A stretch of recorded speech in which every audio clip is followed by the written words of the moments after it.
Men så 2006, da ble jeg spurt om jeg kunne komme i nevnten til ABC Badnahjelp. Og da jeg hørte at det skulle være Liberia, vi skulle inn og arbeide, da kunne jeg ikke annet si ja. Det var nesten ikke, ja. Det var det første stedet du var ved. Ja, det var første stedet jeg var, så tenkte jeg, ja, det ville jeg virkelig gjerne. Jeg kom alltid til altså, at arbeide til oppe, at nå har Liberia vært jo i borgerkrig i 14 år, så jeg er nødt til fors, og så tenkte jeg, nei, og lukket til 2003, så tenkte jeg, det er meg. Vi ble flott på ekne krutje, eller början av grunnen, og så kom ut at det å hjelpe bøttene ut, det kunne ikke annet enn. Og det var det ångat snart talen om at jeg skulle for at til Liberia, det var til at arbeide her, vi har sanne penger inn og så til at hjelpe bøttene i Liberia. Vi har så arbeidet i Liberia først, og det første oppgaven som jeg ble begynt til i 2006, det var sammen med Johannes, vi førte til Liberia, eller til Grundarstein til skolen som ble bygd der. Og at oppleve Liberia etter, det var en fantastisk størst opplevelse. Og jeg sammen med Johannes, det var godt å komme etter. Og den skolen, hvordan kom, hver historie han, eller hvor bygde han? Det var landstyrer som gav penger til den skolen. Det førske? Ja. Og var det så en førsk verskatland? Det er en førsk verskatland. Ja. Og og Osland er vi i disse verskatlandene. Det ble så et gentiheim bygd, og et dronjeheim og en kafeteria. Og så ble vi gjørkjøpt. Og det er så Osland som er vært her. Så vi har gjort det i fjellet. Og det samstarvet det er vært framur godt og spennende. Og så bygde vi det atter. Og det vet så nødt var vi så atter i Liberia. Og da var skolen kommet langere, eller? Ja. Ja. Da var han nesten livet. Og da var det at da var Rona vi Østene, Rona Siversen, og Margaret Polstøtter fra Osland var vi. Ja, og hun var løyer i Oslandet. Ja, hun er den som er begynt i ABC. Og da var Jørgen Niklasen, og Barbara Kjaldrapet var Østene vi. Og så hadde vi til Østene 5 var vi som hun tok for Kringvarspe og Daniel. Så det var reallig spennende å komme etter vi dødde for Iverta. Ja, Liberia er et land som har vært krutjen ikke er, og det har satt så etter, og det har vært det som vi opplevde det, vi dødde var Iverta. Hvordan fatak det er, og hvordan nek hjelp det har bruk for å komme og gjøre. Og det er så fatak at vi kunne slett ikke umynde oss til fatak og dømme som det sitter i. Og det som vi også ikke kunne umynde oss til det sorg og til krepper som de er ferdig gjør. At de har sett og egne bøten blir drypen, og bøten har sett foreldre blir drypen, og bøten har vært krutsk. Og det har vært også gjør det også at det er jeg vil ikke at det tar først jo det tar først og det møter mye på først også, men det kreves det av nekva for innan til arbeid vet jeg, men tror jeg at det bøten er så rakt av sorg og rakt av sånne kreppon så det også nekva hjelp til å bruke for det og vi kunne vanta sånne stor innlæring at det kommer til innlæring som det får. Vi kan godt sende det i skolen at lære, men hvis jeg sier at vi alt for nekvar kreppe og nekvar sorg, så klarer det ikke å lære. Og det så gjør vi det også det at nekvar bøttene som er baden hjemme til åkken, de er vaksen, de er 18 og 18, 19, 20 år, og de kan gå i 4 og 5 satt og kjente plass til oss. Så jeg nøsten er det før 4, noe som man tar med til innlæringen. Ja. Og også til at det kommer sånn til skolen, så jeg til ånga skolegang til å finne og etter seg åren. Og nekva av snär som är det att vi har en några achterlig som slett inte då läsa och skriva. Så det är det spännande just. Att kom efter att och jag har så varit efter nu. Det senaste året i fjör var jag hållt år ute. Och mitt arbete är det att jag blir en löjare av Värskatlan och i Liberia. Och det är ordentligt gott. Ja. Och hur ofta har du varit nu så igen du börjar vidja efter till Liberia? Jag var en 12 för det har varit. Ja. Så att Hvor stolar du i? det är ABC Barnahjälp som är stolat i och ABC Island. Och att jag var så ofta efter till Östen då jag vidare rent och några troblagar. Och det har visat sig Östen att det troblagar som vi tar rent och nu det är något som är helt att det här är något som vi bara vi tar rent och nu men nu har jag funnit att det är så jävla näck så den är så ute. Att han krutch är ta det så nek strøy østene mittelfelt her østene vi penken og så ingen hevnaga så at røyna bara at få oss som frias bort ur og det vi samla nekva pengar inn østene i Amerika det var så utrolig nekva folk fra Liberia som flyttar leven London och de flyttade så till Amerika och så finns ju jag skulle gång då hjälp här och kom in att det i landet men hinvin efter så är det östnex som ja till korruption. Det finna måter som de kunne faktiskt göra också till sin egna fördel. Ja. Det är till sin egna fördel det som vi gör så där och jag vet inte vad vi ska säga om det alltså att det är alltså tror jag det är inte de som är ringas för som gör det och de som har varit inne i landet mest inte bara de men lukar de som kommer utifrån inåt som gör så att allt det av att snuta och vi är ju så helt att vi har funnit han lajar så där han är snutt och så att han ger och ett falskt kött upp på hjörna.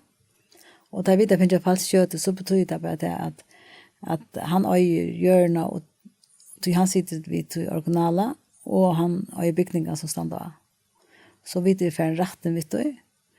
Och vi det just det för rätten då vi talade att han ska stäckas. Och det var det att det fler är organisationer som har upplevt det samma. Och det valde inte för rätt, det valde bara för ut ur landet. Så det var för ut ur landet natt, det var organisationer. Kan vi ha valt att vi vill vara i landet nu, så det har bruk för oss. Och så vita om vi skulle göra rätta system att stäcka det och så få göra natt. Liberia ständer så översta listan i korruption, nummer 2 också. Så att tar man så för göra rätten så kan man vara helt djur och helt djur. Ja, det kan man gott vara helt djur och helt djur tror jag att det är rätta system och det är också underlagt det som korruption som allt annat. Så tvärför har vi inte rätt någon kvar i nämningarna är motsäger så vi måste gevast. Och tre för vi var rätten ta vunnit vid nämningarna alltså vi vunnit rätta sakerna. Men det om var sagt där ta bara vi skulle gå om att alltså och vi tar ju ordentligt jag hade ju ordentligt har finns jag ordentligt kvoi vi ska gå om att det ta nämning att första nämningen var enig om det att vi hade vunnit. Och kvoi vi ska gå om att det är inte ordentligt kostlagt en kvoi alltså. Nej. Men vi skulle så gå om att det kan sägas natt. Det är sträv. Ja. Reellt sträv. Men och sen tror jag att alltså heter så bara vara en och kan man säga men här är några barn som är i mitten och som skulle bygga som barnhem och som är snäll. Ja. Det var så det var så att vi touch vi funnit ut att kött inte var var tinglise, og at han sa at vi til originala, og vi sa at vi en skjøte som ikke var tinglise. Ta fikk jeg vedløying fra sakføreren, og ta stekka vi ødla hjelpene til han, og til øke, og ta kom noen starsfolk og noen bøtt romte så ut fra økene, og de var så løya seg en hus i byen, og bygva og færne skola, og til de bøttene som de 41-tallet og 6 starsfolk, som vi i det stola. Ok, så de færne noen æresten? Ja. Ja, det godt. Ja, det var ikke til å være inne her. Så de før ut selv. Og de var det første som kom inn. Så det gjør noen de 6 starsfolkene som vi arbeider nå. Og så arbeider vi på å få alt etter. Ja.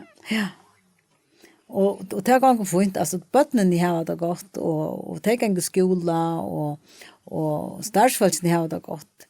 Men i snedmæren som vi litt, ja, altså, han sitter så av økene her ute, og det eneste som vi nå til det at vi ikke har skolan, og han så kort, han kort nok skolan enn 2, men ikke akkurat nå, men alle bygning, alt stender, altså, bygningen her, hjørnen her, og alt, altså, og pengene blir brukt til det, som det skulle brukes til, så at vi skulle bare ha det her teater. Og han kan ikke selge det så langt som han i en rettersøk? Nei, det kan han ikke. Nei. Så jeg trykker vi på at det er for noe etnast å åkne på det etter. Det må jeg trykke på, det er det som vi kjemper for, å få det etter. Ja. Så, og det er verskatland som ersetter som løyer. Så da vi får alt det etter, da vi arbeider enda større enn det det. Ja. Så Abbe sier fargen til stolares ned og innførte bøttene og i Liberia. Ja. Og øsne, så hever Abbe sier øsne hjelp og æresten, ja? Ja. Abbe sier fargen stolar øsne forsbøttene i Senegal. Og her det altså noen fra Brasilien som løyer her. Og vi tar ABC International, vi tar 12.000 bøtten i akkurat skipen. Det var en kvinne som begynte da, og i år det 25-årsjubileum, 25 år siden. Og hun begynte bare vi at gjøre sinter og penger, og så det bare vokse til det som det det. Og vi i Pakistan, India, Filippinene, og så Uganda og Kenya, Burkina Faso, og Liberia og Senegal. Ja, og vi var også i et kontor i Florida nå. Det således at det en som fra Pakistan, som har arbeidet i Oslandet, så nå flyttet til Florida og har kontor her og arbeider herfra Østen til å samle penger til verskatland som vi har i Filippinene og Pakistan. Så vi har 3 kontor, vi har 3 giverland nå, og vi har 8 mottakerland. Skipan. Ja. Og det et frukta godt og godt samstarv som vi har i ABC. Ja, ordentlig godt. Her lykkert langt mer nevnt, og det ofte tankt på at til strand jeg som spyrer hvor god løyve som jeg var nøye og elendighet. Og til så tid nekv til som i Afrika, og altså, det nekv i misløy, men i Afrika ganske særlig nekv fatrakka døm og sånt, øysene. Og så, altså i stedet for jeg vil spyrja såles når, som hvordan spyrir til at god løyver øtlenas nær og sånt, så kan han ikke være nok særlig gøyver. Men så har jeg ofte tankt det at, men vi da finner jeg vite at vi faktisk hansere sendte på, og vi i hansere hender og føtter nå, vi skulle få arbeid i vågjere. Og de som tryggvante, de har finner jeg hele andan også, så at hvis vi ikke gjør det, men så det vi som hindrer det, hvis vi ikke gjør det for å hjelpe. Vi jo hansere arbeid, eller hansere versk her å gjøre. Og det trykker vi fullt ut på. Altså, det finnes av fria viljan til en parster av det, og god driv om fria vilja. Og vi vet også til at, og til, det er populært å si at den ønte, han øsne på spill, han øsne her. Ja. Och jag minns det jag var ly som diakon, ta minns det att det blev just ett störst pusselspel. Och ett ordet mega stort, alltså det var en 30 meter gånger 30 meter, alltså det var ordentligt mega stort. Och vi var helt trus som var ly och vi skulle så lägga akkurat prickar här. Alltså pusselspel. Och ta var det Jesus krossen och ta hen ånga armar och ånga händer, ånga fötter. Ja. Det var ordentligt störst det här att hvis näkar att det manglar i gus nu da i pusselspel just så størst, så kan godt sige, at da i øjne av okkur mangler til at lægge okkur pusselspel, så blev det ikke gjørst. Arbeid blev ikke gjørst. Nej. Det blev ikke fullt gjørst, det mangler. Ja. Og så er det også, trygg vi okkur, altså at ånden kan gjøre alt, men ødt kan gjøre okkurst. Ja. Og det var som jeg lærte i Østene av diakonskolen, det er små ting, tråskap i små ting en stor ting. Och det hungrar vägen jag kom upp i Grikvan och tog att jag alltid tänkt ja alltså smarting är smarting men troskap är smarting är en stor ting. Ja. Och det är såna sanger som jag att läsa upp och lite om nämligen akkurat om det här. Bara första versen av honom. Han er 633 i misjonssangboksene, og han sier så av verda best øyn som vi kunne ukka, best øynasta øyn, og torska av syrkjande kynni og tar, og grøtt til et bløende emt hjärsta sar. Og varmt det vel og hjelpt her og lukka best øyn, en øynasta øyn. Så hvis vi ikke kunne ha øyn, så kunne vi gjøre så redan jeg. Og det skal ikke måre til enn det. Nej. Og at kunne ikke fære ut, og at skulle ikke fære ut, og så er det bare. Men vi kunne alltid hjelpe på en som fære ut. Ja. Og om ikke annet, så man kan alltid betale seg fra det. Ja, nemlig det. Det kunne vi ikke før. Vi kunne alltid betale oss fra og si, jeg betaler meg fra en ringer samviske, men det behøver man ikke. Man behøver ikke en gang kan ringe samviske. Nej. Tog at vi at være vi til å hjelpe og gjøre av en fotlån hjärsta og det er godt nok. Ja. Og ikke for langt mer.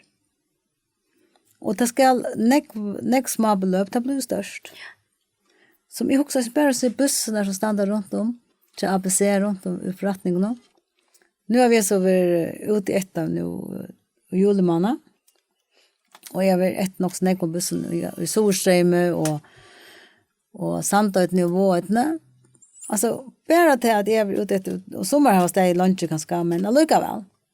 Vi hadde bruk for sånne penger til at bøtten skulle betale skolepenger nå, ja? Og da bøtten vi skulle betale skolepenger, så skal så redan jeg til akkurat. Så vi har ikke stoler til at bøtten helt. Fotla stoler, det kostar mer enn hva vi får inn for bøtten som ble stoler i. Og det var 30 000 kroner, og det var akkurat nok til at bøttene kunne for skolen skulle betale til nå, som jeg var ute etter. Og det hadde vært så fantastisk. Og det som vi kører bussene til, bare så er det som vi får atter forretning, visst det? Altså, han ikke hukser om sånne her 5 kroner eller 20 kroner for nere. Nej. Vi mangler ikke. Nej. Hei. Og det har jeg i Østene, det som jeg har i Østene om det er at bøttene, det er ganske de som er best til å minne noen av akkurat. Ja, og det er ordentlig stått litt alt at det er bøttene som er de som minner noen av. Ja, men vi skulle hjelpe dem der. Ja. Det är att det inte riktigt få folk att göra till dem så regler, ja. Det är att man huxar som oftast man hellre att det är så lite hvis man gör det som man är råd till så där, ja. Så haltar vi det vi gör för lite och så tror man inte. Nej. Men alltså det är så stora mån tar det är nekv som gör och syntra. Ja. Det som man ska huxa om det är hvis jag ger 100 kronor månaden till en. Ja, det är för lite för jag kan inte med mest aldrig. Men om man har det 1200 kronor. Ja. Alltså det är om att lucka som man räknar ut alltså vad det är man ger. Och så finna medelting så helt man ganska det 200-300 månaden till för nek tar vi kört råd till. Ja. Så man finner det men först så här nyer som det har råd till det. Det. Och det som jag också upplever nu till Östern att det är fler ung som stolar bötterna i Afrika. Det vill jag det. Ja, man Ja. kan teckna sig att vara stol till ögonbattne. Ja, Mm. det kan man. Och det är så att det är mest från land till land och till åkken är det versus i Liberia nu att alla bygger på Battenheimen. Och det är mest för att det är, hvis man bara går skola, men till åkken att det är bygga på Battenheimen.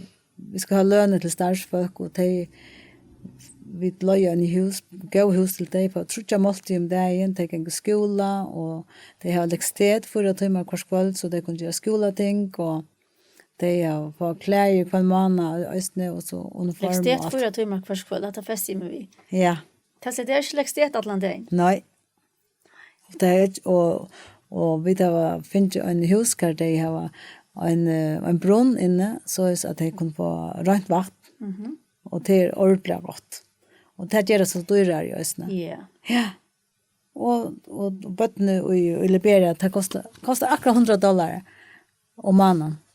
Av 4 kors bötten, vi tar en 4 bötten. Det är det kostar. Det är vi ödlon. Det är vi öll. Ja. Bykva och skola och till att det var vatten och lekstet och allt. Och tryggt sted och en gyring Och om hjälpare. husene og hjälper folk och hals. Ja. Och Östne som innlagt av sjukhus och allt. Ja. Allt det är vi. Ja. Och det är 600 kronor om månaden. Det är det kostar. En baden i Liberia. Ja. I det. Ja. Ja. Så hever abse badna hjälp ösne annor som de bara stolar vid skolagång Ja. och i Onkelörlandet. Ja, Onkelörlandet. Och så Östne för exempel Pakistan. Till Östne imis. Till man bara gus alltså chatten landet i fatak så kan det vara relativt dåligt i en land. Ja. Ja. Och det var så det är inte billigare i Pakistan. Och i Indien är det billigare och här. Och hemmasöjnet, abse hever hemmasöj i förska. Ja. Här ser man så ganska imisk ting man kan Ja. stola. Det ser man. Ja. Man stärker man kan stå här just. Ja. Ja. Och ösne öngångsgaver och Ja. och jag har alltid bestämt jag ser ösne att man kan stola så att det är här som det törver mest. Ja. Ja. Och vi Här tar som törver är störst. ja. Vi tar som vi tar vad det att botten först. Alltså allt för det botten. Tar du sitter att du stolar en botten så för allt avskärtel botten. Ja. Så vi tar har vi gjort så att vi tar olika kontor och man kan stola extra. Och det är så just det att folk inte stolar botten först och mesta. Och till fint men vi har haft det så där och det är en och jag ser att det flyr vi redan som arbetar outchapes. Men vi har ösnen det så där att vi har inte kunnat betala löner till de som borde finna löner ösnen. Mhm. Tror att det är till botten först och främst. Ja. Och det är så nästa stora botten så har vi 12 000 botten i Skibanne. Och det som synte särskilt vi har på se botten i det var en för i Island. Ta skilte det ikke, eller det lukkes som kastet ljøs og ABC-badna i alt, at Margaret har samlet sånne penger inn, og så har hun kjent sånne ut, at det var ikke etter i Island. At det lukkes som, det passer ikke. Administrationskonto manglar. Ja, hun mangler, hun var, altså, så det var inne hitje at hvordan det var hun arbeidet. Ja. Og det var livet å kanne henne, og det som hun gjør det fikk hun, det samme som vi det var, eller tema som danskarna har till Riddarkrossen. Där fick hon han och det var 2004 för att välgjort arbete alltså. Det hade inte sett det för alltså. Ja. Ja. Så att vi gör allt vad du kunde ha olönt folk i arbete. Men att kunde inte vara olönt. Nej. Det blir inte till. Vi kunde inte köra där vi bara olönt. Och jag har Hvis det var folk som hade varit nog till så är man kunna, men ja. Ja. men det är inte nog som kunde det. Nej. Så må det ödlig må leva. Ja. Det nu har vi jag röst nek ut där och det är så blir olönt men nu där ju sett fulltidsarbeid eller ska vara mer så nu har vi funnit det uppgåvorna att det ska samla mina egna lön. Och det är vi inte ringt ut jag kom 865 så säger det det var dåligt arbete för det allmänna så blir fra att onkan de att samla in för min egna lön. Nej. Men nu så är det annorlunda till bättre att det är inte till min egen lön det till att vill hjälpa barnen i Afrika och för att kunna hjälpa dem bättre så är det här som ska till. Ja. Du nöjst affärer och steg. Ja, Ja. vi nöjer oss för oss där. Och det visar sig också att det är några monumentalmentarna. För exempel Pakistan, India och Filippinen här bara lokalfolk som stannar för löslen, stannar för ötlån. Det visar sig att det rycker ordentligt väl. Det är här som ABC var först. Så får ABC in i Afrika och börja på samma löste. Ja. Men det visar sig att det rycker inte något. Uganda rycker inte Kenya, det rycker inte i Liberia. Och Burkina Faso rycker det helt inte. Och Senegal har så hjälpt till en annan fällskap. Vi har rönt av dörsta så att det är folk för imiskon land Australien, en från Australien är i Uganda, en från Island är i Kenya och östern i Burkina Faso och så är det som är i Liberia och en från Brasil som är i Senegal. Och det var inte ringt lika som att komma till det. Men det är det som ska till, så är det så. Ja. Ja. Men annars arbetar vi bara vid lokalen in. Ja. Ja. Så. Men här må vara ankor som häver avbrytning av den. Ja. Ja. Och östen för tror att fällskap. Ja.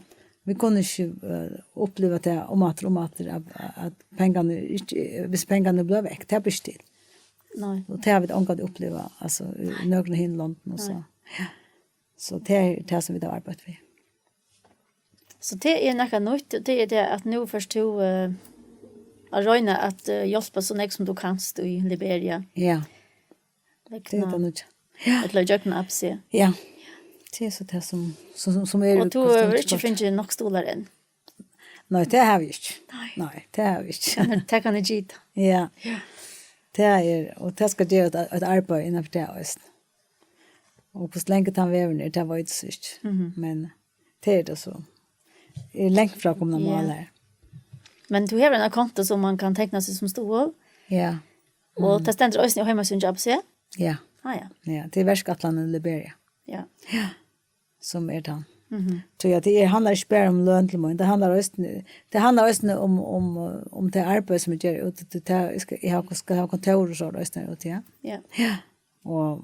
Och det som jag har gjort det så tog mig här vidare och det är att jag har kort i taxa och så till ta maten man gör det på. Och så kan man stanna ut i venen i en timme och i räkne eller i sol och så och det är inte tryggt nog och nek dodge trafiken ordentlig folk dodge trafiken så att det är inte tryggt nog bilen är inte tryggt nog. Nej. Så det som är arbetar just framme med till det att det kunde ha med egna bil just. Alltså det är såna ting som gör det att det ska vara tryggt nog. Nu känner jag det från alla som jag har arbetat som tror på det just att vi skulle också passa på att vi inte gör något som borde göras. Det är något tryckta regler vi skulle hålla oss till och det är så det. Lugga så väl att vi måste sova under en näte för inte få malaria och så vi har ett starkare tryckt att det här är härvärskast nu så jag har bott samman med en amerikansk organ som har ställt så jag har bara haft en kamera här nu då jag först efter fram. Och vi första man för ut som om man har lövvakt eller. Ja, det har vi så haft. Det är några höjtaner. Ja. De kommer till så land som det är några av de unga som vi möter och de som vi har arbetat med. Det har varit soldater, det är barnasoldater vi snackar om. Och några av de här unga som vi möter ute av vännerna och 45% har inte arbetat i Liberia. 45%? Ja. Att de unga? Ja, Ötland. Ötland? Jag har inte arbetat. Okej. Alltså, det jag sitter här har inte arbetat. Du sa att sitter och säljer akkur för att få mat i munnen. Men alltså, det har inte ordentligt arbetat som så. Alltså, det säljer bara lite inte för att som att halda hungersmarschen. Alltså, halda bötten så någorlunda med ett. Alltså, det är inte en gång med ett. Alltså. Det var inte en gång sent i skolan. Och när jag var de unga, det har varit soldater. Och de var soldater.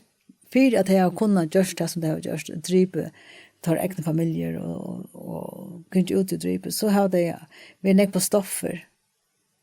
Och de stoffen har varit lagt redan hjärnan till de unga folken som i det är om 30 år. Och när jag tar emot Ja, det farlig just.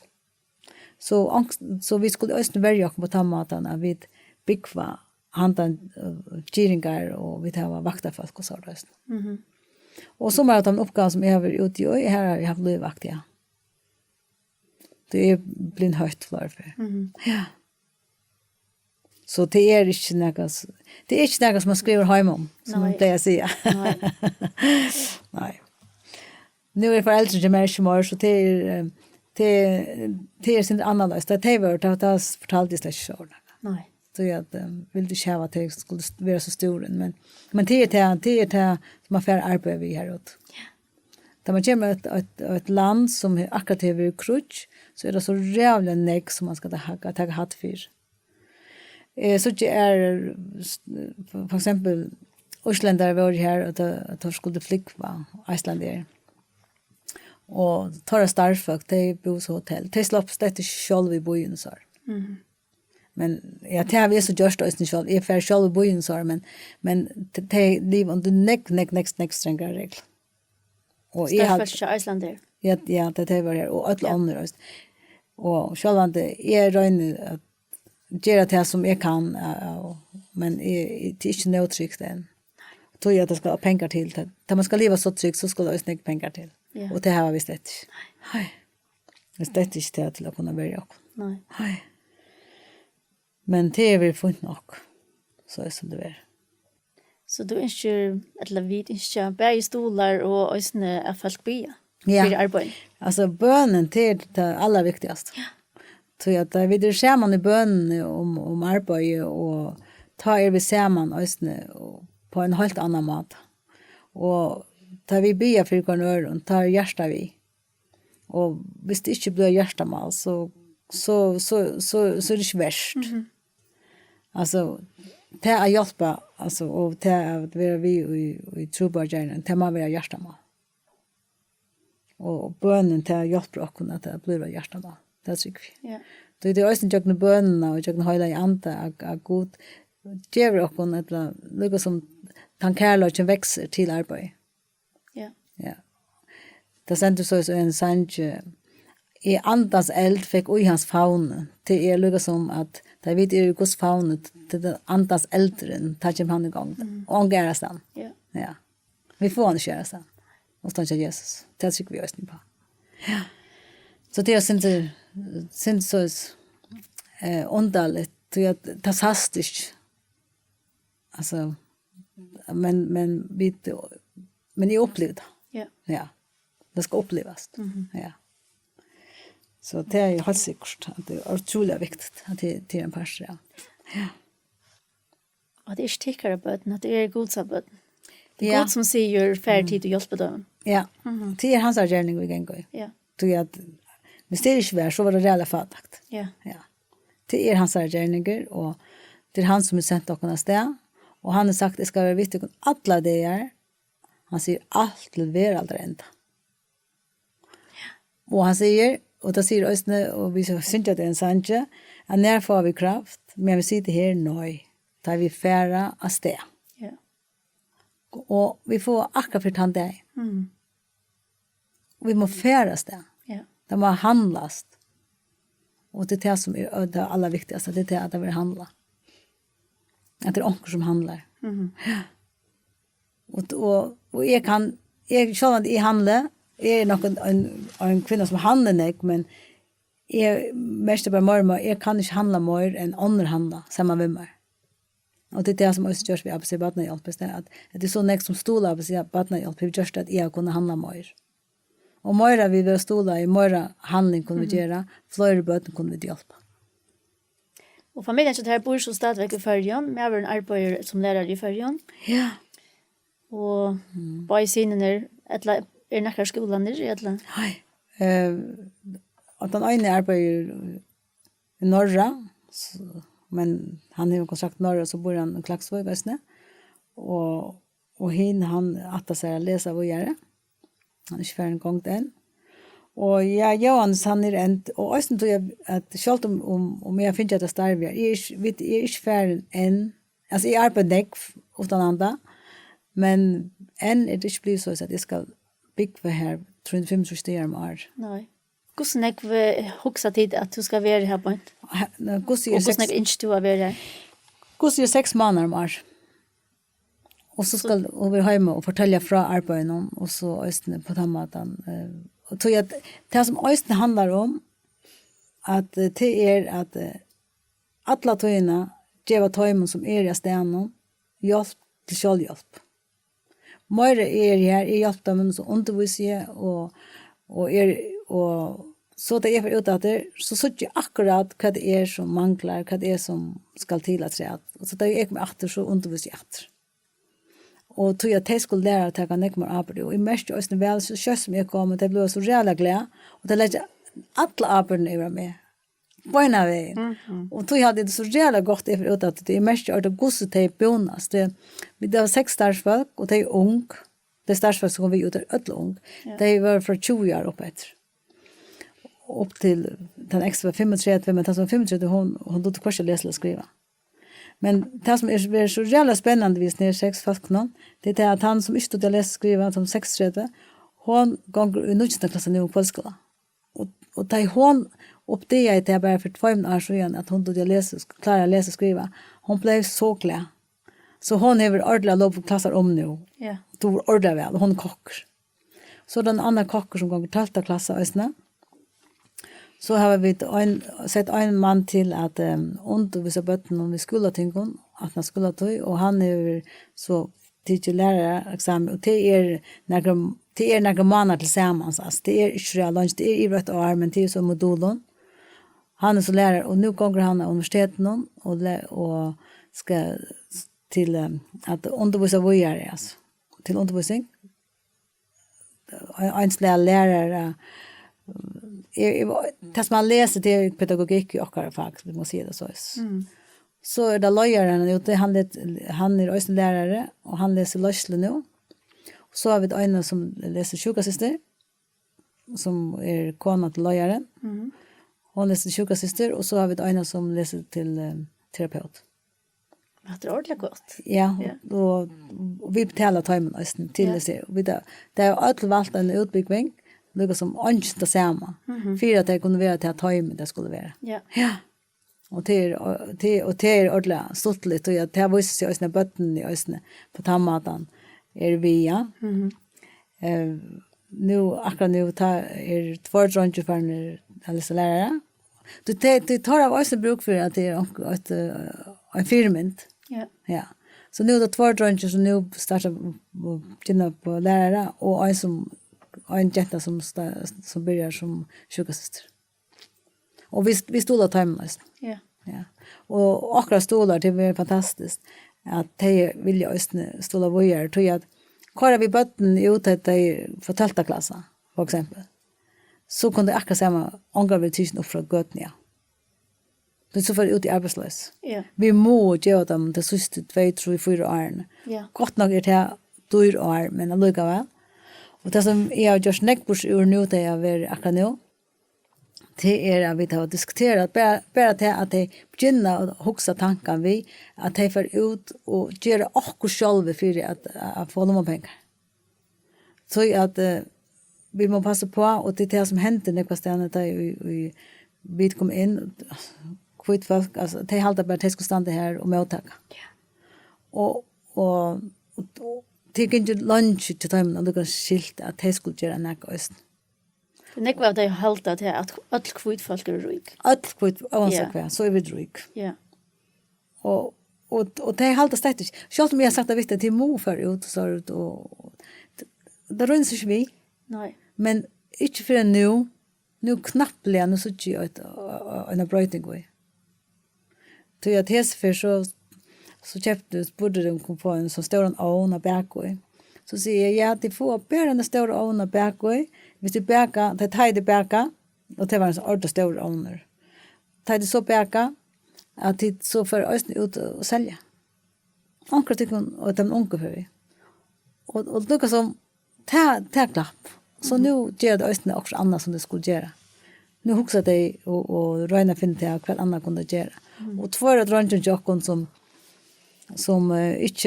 inte bygger jag också långt men vi betala skolagång och loje för det. Tar det för ut och tar göra negl, alltså mala negl så tar tammata på sina lånpengar. Ja. Så det är ordentligt gott. Och så slipper ta behalta tar pengarna. Ja, tar behalta tar pengarna. Visst det är nöjligt att gå känsla att ta. Ja. Tar behalta, visst tar göra det så behalta tar pengarna. Så att så betalar vi bara loje och skolagång. Ja. Ja. Så motor och så har vi också betalt för sina mätlösen till det. Det ska måste vara svensk. Nej. Nej. Så det har vi gjort. Ja. Jag får det så näka pengar en sum på ett eller annat tidspunkt. Det tar inte avhängig av någon mer. Så har det näka. Ja. Jag får lätt.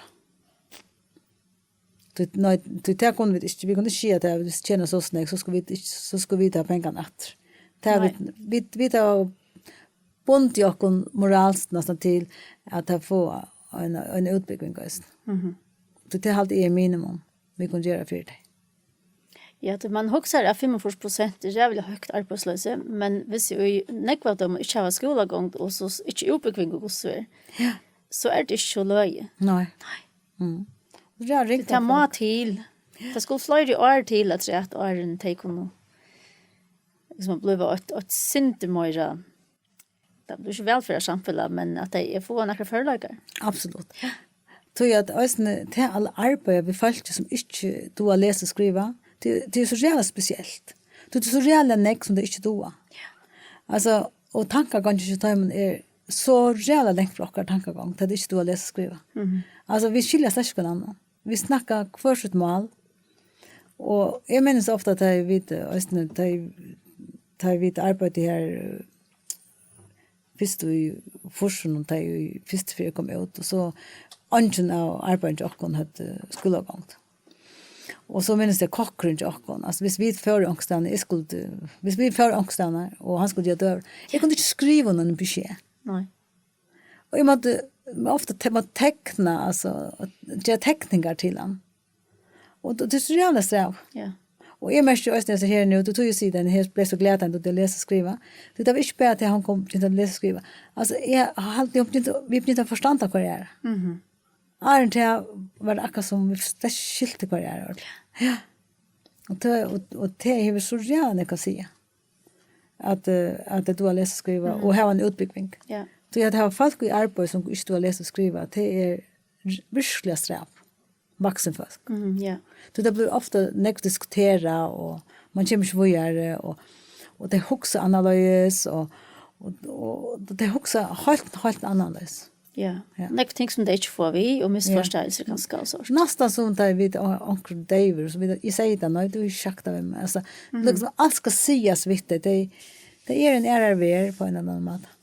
Ja. Så det är alltså fantastiskt alltså. Det blir nästa nöktsam i mittel det du har läst och skriva och det ja så de läser harst för kan öron och de har olika spöl och de honar sig och jag har köpt en sjönvars det gör det är så det är jag köpt en sjönvars det är det fotboll det var flera av dem onkan sig fotboll för Nej. ja och det är helt simpelt han så skägg alltså ja. Så det har det just nu sjönvars. Så det här var några andra än hinbötten här och som är ja så det kan klassa sen vi till så där. Ja. Vi tog det en dag nästan till stranden och själva där bygg var alltså tatt vid stranden och angående var för. Det var otroligt spännande så att det så vi har vi alltså det var ordlöst alltså det angående sig där för alltså men det var farligt. Jag måste passa på. Alltså, ja, måste passa på. Svimja. Det är för fullständigt ut och det är inte att då svimma. Alltså, jag tänkte maka det här vi görs. Alltså, det är inte så näck om man är. Alltså. Så det är olika upplevelser som det får. Så jag det är samma vi också. Och det är också funnits slä. Allt det männet det är ja. Till det samhället som det skulle in i. Men det här är några mynter som jag skulle visa. Ja. Så jag det är inte bara gäng skolar ute, det skulle också ha uniform och allt möjligt. Alltså. Ja.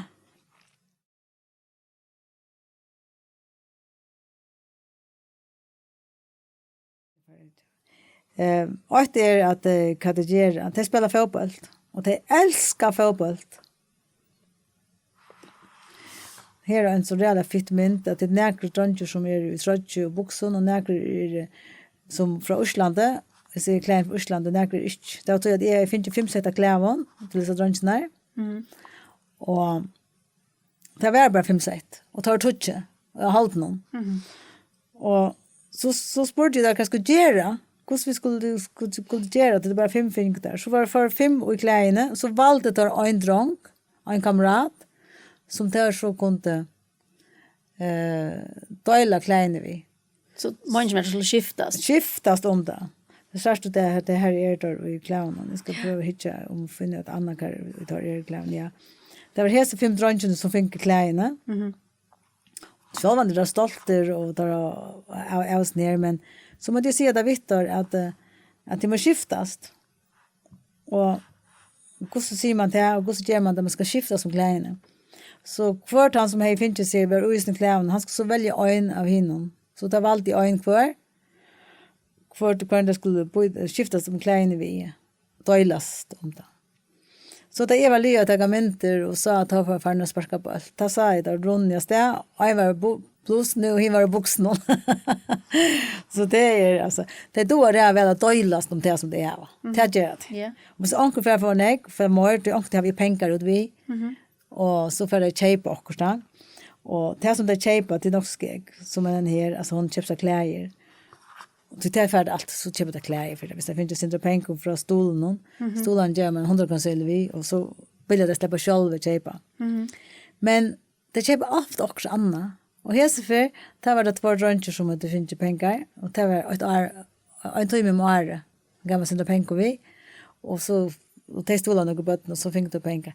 Så det köpt en stor packa av slickpinnar. Och så att så fick jag slickpinn.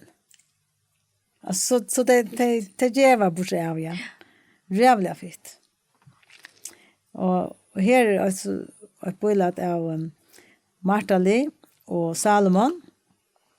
Och det var till utbyggning i 12:e klasse. Och här så det är ju först om kapon. Kappa som det så skulle vara ut till det. Och det är så att vi när Salomon här. Fitte dronker och han är vattensoldat. Men han säger det att han var alltså bänken där han var vattensoldater och han kunde inte brukas som vattensoldater. Det enda han kunde brukas det var bära. Så att han säger det var ofta så bänken att han pissade i box. Så han skulle alltid gänga attas och skulle alltid bära. Och det är grunden som inte är alltid det. Men han är också mästare av att han är sävnig. Och Marta liksom ständer här, hon har föräldrar men de vill inte ha några vänner att göra. Soldaterna kom in här och hem till Taimon och papen gav henne så till soldaterna för att lukka som att släppa undan dem istället. För att jag tar brotten av det så. Ja. Och hon blev så tidigt vi som slava och 6 slavar faktiskt. Och hon kom hem att det vill ta inte vi att göra till nu var hon inte rönmar. Så hon är till Akkon och hon säger att det är för ångkant i heimat. Allt runt världen för i heimat. Det är nog så gå mynd östne. Men det som så hände vi Marta lite är det att hon blev i bad. Och så spyr man, ger det några månader vid det här, säger jag. Hon blev i bad. Och Marta lite, när hon blev i bad, här är mynd han och sonen heter Henry. Ta vilte all 6 falskene av Badnheim, all akkurat starsfolk sette til at hun skulle ikke bli kvarmere. Og i mentan inn her, da så løst, en kvinne blir ved bad, så skal hun bære ur skolen og først. Det blir ikke gang skolen, men selv om dronker ganger samme klasse, og hun skulle ikke bygge Badnheim, til nå hun var skam i det. Akkurat det samme som foreldrene kjenner sier, det skulle ikke være akkurat. Og jeg var før, jeg sier, hva skal jeg gjøre det ikke? Jo, det måtte gjøre, så nei, det gjør det ikke, men det lustet ikke mer, til at det var møyre, altså det betød sånn jeg fyrer deg. Ja, det var torramentan. Det var torramentan, og det skulle jeg ikke bestemme. Nå, da jeg så kom ut når jeg maner 17, da kom hun til meg og spurte meg om hun ikke kunne komme etter Badnheim. Då att hon var blivit flott till en familj och hon slapp inte gång skola. Alltså till attraktivt och då skulle hon ta sig av henne bötten och han familjen 88 bötten. Jag säger ja, hon skulle bara komma åter. Och så säger jag bara vid dig. Nu skulle det säga för allt den kvita kona som som säger den ska vara. Ja. Det som jag hjälper på timern och säger att det inte tycker det själv till är. Nå, men så kommer så åter hemma och det som var så jävla stort akkurat hon kom åter hemma. Det var det att löjaren hemma. Han måste lycka som gänga i sig själv anta. Toi det kom på att fra en ungar kone så säger det om en dronker kunde komma och bygga hem och att han var pappa till det bara. Det visste han inte av.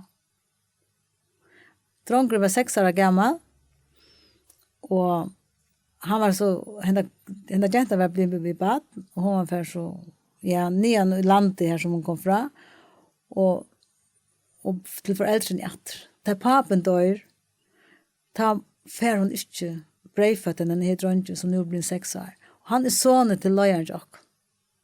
Ta måtte han fortälja till att och han visste inte att han åt en dronken. Okej. Och det var Eisa där jag sa han Charles hade att sonen satt där. Ja. Och ta hänt när han tog han hand om sig här. Ja. Ja. Underligt. Akkurat om samtid. Och jag ringde till honom i morgon så säger vi han kan jag ska ikto så där kan jag fortälja sig sjön och så ja det måste du säger han 100% Marshall det onka utbyggning finns för hvis du inte kommer åter så nog väl du gott ni där. Ja. Ja. Du måste fortälja till sjön och säga. Ja. Men så kommer vi vidla bråta till traditionen. Det är det som är ja. Och det är det som är så viktigt. Som inte är rättvis. Och att tåra brödarna. Ja. Det är det som man säger. Och ska begynna. Alltså det som han säger nu är tåra. Och det är det som är ordentligt stottligt. Vi tar kanske en film här som det här om omskärningar. Hon heter Örskeblåsten allt den heter. Och jag visste den ute och det visste sig nu häsfer att alla inte ser. Själv om jag har sagt det skuldsvitsjan och tog att jag var ute, det var några som såg filmen och så var det antiklitet och så var det antikbatteri och computern är mer och så är det ofta alltså. Och så lägger filmen efter antiken är hotat. Jag säger nu måste jag inte nöjset det vill jag inte. 5 startfrån nöj. Ta sig lojaren jo till skola. Så säger jag, du säger han? Jag säger han tror jag för sig. Alltså så nekvill konning att säga. Ja. Jag säger han tror jag för till skola så jag vad ska jag för inte att det i det för en tid att säga att jag var mitt i undervisningen. Jag sätter computern fram och så såg det film. Det är ångkastan så ringt vi omkärning som nämligen i Uleberg. Allvara? Ja. Det har bursskolar, det för inne. Ja. Så jätteböt här blev omskar. Ja, här är det näckvärre näkasa. Ja.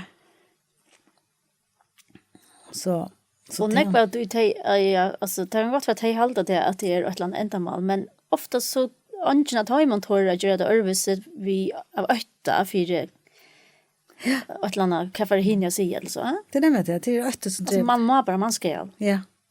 Det är 8 som drev det. Och i Liberia det så en buskskole som det är färre och det kända kvar står. Och jente för sig och dronje för sig. Och men det har givit dem löjve så till att här sjukhuset inden tar vi var här för men vi är så heldiga att vi har en kvinnlig president i Liberia, den första kvinnliga president som var det. Och vi är så heldiga att hon östne alltså hon östne på bjövar alltså omkärning. Snacka härst om det östne. Ja. Ja. Och hon fick friarhöjsprisen i fjör. Ellen Johnson. Sen var vi en som heter Lema. Och där har Lema en film om Lema. Ja. Som heter Pray the Devil Back to Hell. Pray the Devil Back to Hell. Jag var hon har lätt. Men det som hon säger här till det att att Taylor han var så under. Han var så under att han säger sig att bya, han måste det ena som han kunde bya det var djävulen fram. Men Lema hon makta ut från kyrkan, från Lutherska kyrkan i Östen det gick samman att bya och det islamska kvinnor kommer samman vi och det bo och 3 år ging det bo och den filmen fortällde nämligen om de 3 åren som alla kvinnorna i Liberia gick samman i bön. Kvann einaste där samlades där fiskatorgsna. Och var vi till Östen friar tingingarna som var också för här så. Det är spännande filmer. Ja. Och vad kan man köpa? Jag vet att jag köpte Nottalanda och vi har mycket live till Visan så vi har Visan runt om oss. Så vi har Visan mer just nu. Visan runt om för. Vi vill ha en dansk text. Norska. Ja. Så jag tror det är spännande just nu. Också det här är mynter men samtidigt så ja, en virkelig gå. Ja. Och jag hade spännande så att nu känner jag att stöjen efter det här som man är och så där. Ja. Känner jag efter Liberia och ja. Så och kyrkan här som vi söker i den filmen det är den kyrkan där Lutherska kyrkan här som vi arbetar i Lutherska kyrkan. Och här var den första massakren nu för 800 folk blev driven in i kyrkan. Det är en krutchebörjare. Ja. Så det är en något särskilt vill Liberia. Det må jag säga. Ja. Ja. Det är vad som du några spårningar till mig. Det är kan bli vi snacka. Ja. Att det är lugga nämna att det sista åren nu med du är hemma. Så har du ösnet jag vet inte om det är mer uppbyggningar, men du har gått så väl till nekmor skoj och så har du också en skipa för skojen i färgen. Vi kan ganska lojka nämna det, att det är nek som känner till från tog. Ja, jag har, alltså, jag ganska mer som i verksättaren. Och 2003 som jag säger, Johanne tar för ut och arbeta självstöva. Och det är allt limar nekva hjärsta att kunna dela vid folk det som jag upplever själv. Hvis jag hade också ordentligt spännande, ordentligt gott, så vill jag gärna dela det vi andra. Och det blev så tydligt att jag kommer att göra några skojer. Och i 2005 köpte jag så Grickvan lampa som gör det ännu större möjligheter till att kunna ha några skojer. Och jag var i Danmark för jag mötte för exempel Police och har vi långt arbete som terapeuter flera år och var camplerutbygging och jag har alltid varit i Danmark och tyckt utbygging som supervisor och Östindja Camplerinstituten. Jag har varit i Isarpark kvar i det är International School for Pastoral Care and Sexual Abuse. Här har vi så Östen varit i 5 år träck och sommar. Det var här som jag mötte Pauline och som är från New Zealand. Och så han maten som hon undervisade på IFT. Det var otroligt slåbrådande för mig och tänkte alltså hade akkurat det som jag har bruk för ta i livet. Och så bjöd jag henne till förjar. Och det blev så till ett långt samstarv i henne. Och så igen 2006 så var vi jaunan i förjan. Och vi har haft flera vi har haft undervisning och vi har haft folk som har varit vid till att skoja och det har funnits från tjejmodulon och kunde kalla sig IFT-terapeuter, Insight Focus Therapy. Och Insight Focus ja, så therapy. det är väl också vi att det är något vi att vara inne i insight och så att fokusera inne i och så terapi. Men det som är speciellt för henne det är vi själva det är det att det är det som är inne i ögonen som vi tittar efter men vi tittar inte själva inne i ögonen själva. Det är Gud som är vi. Det är han som är centrum i IFT. Och det är det som jag har manglat ösni och hinna utbildning som är ofta vill ut till att kvar är god just ner alltså och god är vi i IFT alltså och vi brukar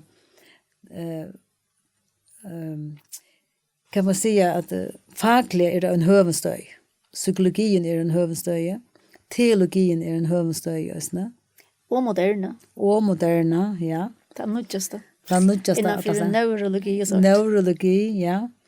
Så att helt säkert att vi som har varit vid till vi upplever det här ser jag bara finner positiva återmeldingar och ingen falsk sviktna av IFT maten av er på och jag har själv lärt att leva på jag hade till gymmer som inte näck vad det har finns näck mer vad ju om man för mer tål med mig själv och tål vi mot omkvarve alltid och då har livet på en bättre mata och östen livet vi god på en sådär. Ja, man blir mer frälser. Ja, helt säkert. Det tror att själv om det är insight focus terapi så är fokus inte av mer som person men av god. Det är syndra paradox så tror jag alltid är själv. Och östen det att jag tror nog bättre att leva med kristna liv. Och det är ett omkvarve som IFT maktar att ha kan man inte i dömand. Att folk får lov att vara till det är och han som bröjter okon och det ska angående vara näga alltså säga något annat han som bröjter okon till god. Det är Jesus som bröjter kon enstaka människa. Vi är bara några ambo vi till att hjälpa kvar enstaka människa vi tar vi är sett till att vara nästa tjockarnör. Men det är god så för in och bröjter människa. Och det är det som IFT alltid är så fantastiskt lutgivande. Faktiskt, ja. Alltså man lär sig sig som god särskild. Ja. Og her nekv kanskje hava fortre av at det sutja seg heldur sådan som de halta at annars sutja seg. Nemlig. Ja, at man misser tann øytan og kviler og gis ned hos god ser okkur. Ja, og tåra ver som vi tar med gaven som hava, og at mer tåra ver vi tar med gaven som hava, mer tåra min nastja ver han som vi tar med gaven som hava, og så vi møtas, at vi bytja brygg, så at vi kunne vera stol og hjelp og tjekvarnøren og sterskere blodavit. Mer steg over og to steg over to. Mer får vi utdratt i løven for okker neste. Så at IFT har vært utrolig altså hadde jeg fantastisk i min løve og også til å ta en menneske som jeg har møtt. Och vi får att fortsätta vet du östern skalt om inte jag så över lojare vet du och självande att nu typ en lojare Det var rojna. ja. Och vi får att mötas du vet det och det är spännande att det fortsätter. Men den tog jag att den här Pauline som du snackar om här vi skriver några böcker och det är tillfälle man kan bruka och så här var det omkring sådana portal eller stöter. Jag måste kan få tillfälle short så. Ja. Ja. Så det var näck som vi kunde vara felax om här i färgen så för att fortälja öron om mig säger. Absolut. IFT. Absolut. Hon är från New Zealand och alluga så tar vi till Sherman. Jag akkurat vid Österrike och tar kommer vi från näck på London, Norge och Danmark och vi. Så det blir också internationellt. Kan råd till färgen och så vi är inte östmed för vi det skämman vi näpon öron och öron London nästan så det är ordentligt gott. Och det är något som att kunna vara vi och alltså.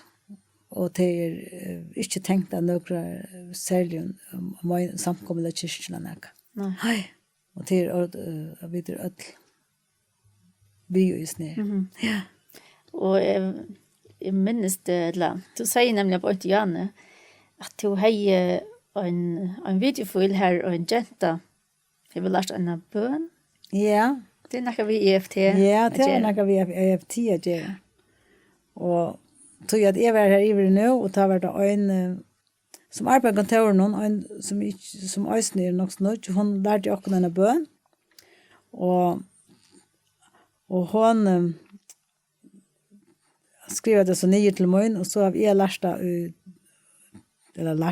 till i Afrika göra det och här är så en jenta som så hever visst också hur hon gör det. Och det är ordentligt spännande och så jag också att det kan färas att tro fram. Jag vet inte om vi ska pröva. Så du först lärt dig vad är i Afrika och sen. Ja. Det av det goda som du finns. Fast man här finns såna gott så mamma började vad är. Det kommer automatiskt, ja. Är det? Det är fantastiskt. Det är verkligen fantastiskt.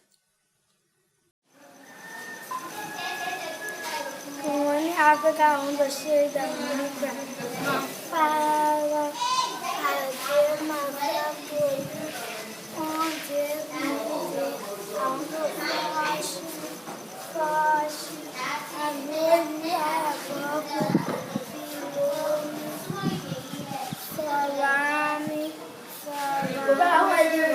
water of life, the life in the darkness, in your love I grow. I wish after you, you move me, Father, I'm yours. Och det är en bön kan hon säger i den här unga jenten det är att visar och att god han är vi och han är på ovanför och nedanför och han är runt om och och han tar en bockas ner det tror jag att han letar efter oss och han är ljus i mörkren och det är sån en IFT-bön som så nu har vi korsat till Afrika just. Ja. Och dessa myndnar här av bottnen i Afrika som är vi här till tror jag att det är tradition för att de blir måla i och för i lapa som så som det ullat nu och dansa det dammar de otroliga väl. Och det är real pen och det är konstnärverk för det leder botten i så det som är det. Ja. Och botten tror man det ordentligt väl. Så det är ordentligt skägg. Ja. Hur du näka lite rätt? Ja, det har vi. Så att nu tar vi det iktos och jag hade det otroligt viktigt att det som vi snackar om nu att det inte bara är nejländighet men att vi kunde göra mån. Ja, vi kunde föra ut och hjälpa här som nejländigheten är och till honom pjöst att vara så stor. Och att vi tar öja möjligheten och vi tar möjligheten att göra det.